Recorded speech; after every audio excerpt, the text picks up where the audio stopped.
Now that everything's calmed down a bit, relatively speaking I mean, I thought it might be a good time to share our progress on the weapon. I believe we're on the verge of a breakthrough. Well, don't keep us all in suspense.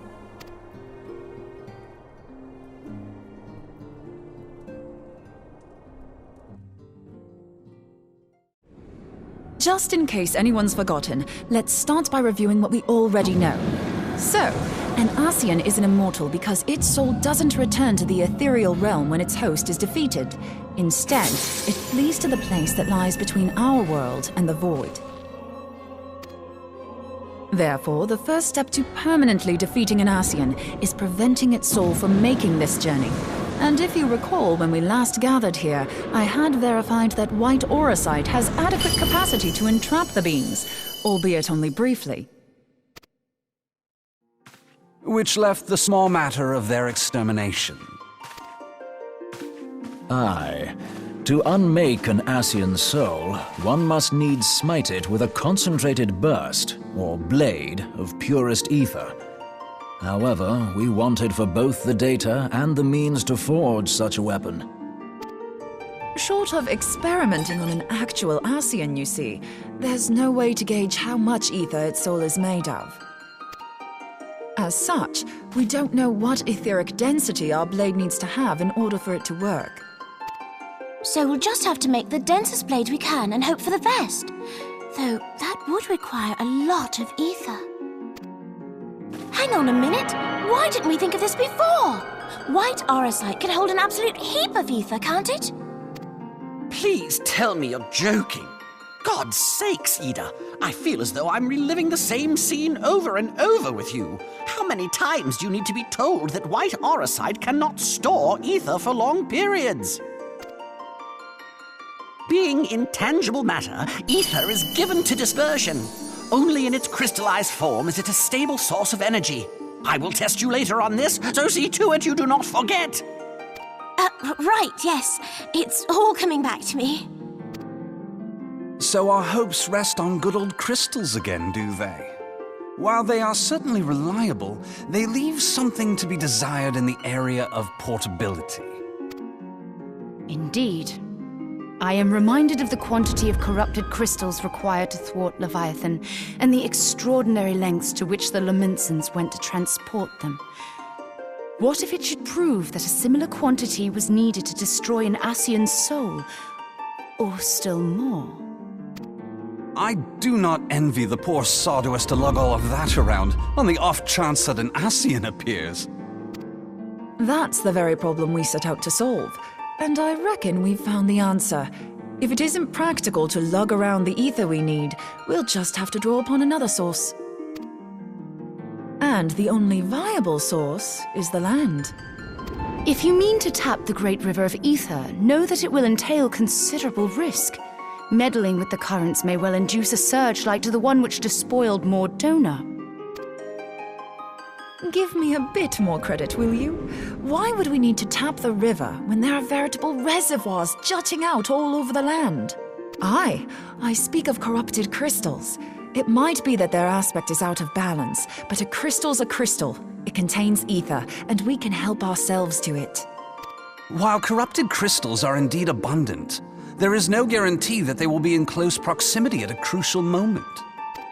But what if we don't need them to be? What if we could tap their power from afar? A malm away, say? If we could do that, we'd have ready access to ether aplenty in almost every corner of Eorzea.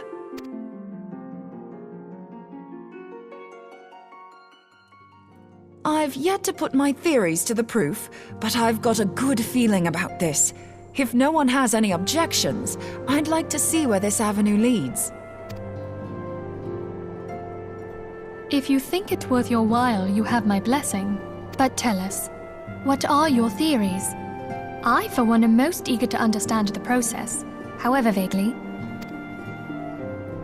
I thought you might say that, but no one wants to listen to boring old theories all day, do they? I know I don't. So with your permission, I'd like to try something a bit more hands-on. I've already built an etheric siphon especially for this purpose, and I've been meaning to try it out. thing is, the profusion of corrupted crystals in Moenbryda makes it something of a high-risk testing ground. If anything goes awry with the siphon, it would be better if it didn't happen within spitting distance of quite so much ether. Ideally, I need an isolated specimen. Does anyone know where I can find one? May I suggest northern Thanalan? There you will find corrupted crystals of middling size, standing a reasonable distance apart. Ideal for your needs, I should have thought. Oh, and if you do elect to visit the place, I should be much obliged if you would assist me in another matter while you are in the area. Has something happened? Movement has been observed at Castrum Meridianum. During Operation Archon, the Alliance dealt the stronghold a heavy blow. Its facilities were extensively damaged, and its garrison reduced to a fraction of its former strength. Not long after our forces withdrew, however, their ranks were replenished by reinforcements from Castrum's sentry. They now seek to rebuild, and to this end they have their sights set upon the ceruleum processing plant. Having lost the Empire's support, the 14th Legion lacks the resources to sustain itself. To them, this is a bid for survival, and they will doubtless fight like desperate men. Though I have dispatched the Crystal Braves, I fear their strength alone may not suffice to stay the Imperial assault. I would request the Scion's aid in the defensive effort. If I didn't know better, I'd say you were trying to inveigle us into fighting your battle with the promise of shiny crystals. Well then, consider me inveigled. I won't lie, the crystals you speak of sound perfect, so the Garleans have to go. Besides, we can't afford to beat about the bush. There's no telling when the ascians will next appear. Thine eagerness to hurl thyself into the jaws of danger cometh as little surprise. Exercise due caution, I prithee. Though you have become a Crystal Brave, you are yet a scion, Alphino. We could hardly refuse you. Pray, join the Crystal Braves and lend them your support. Thancred and Papalymo shall accompany you.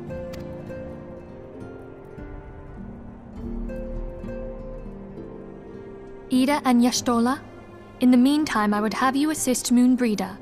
Scout out the crystal clusters, that the testing may commence as soon as the Garlean threat has been eliminated.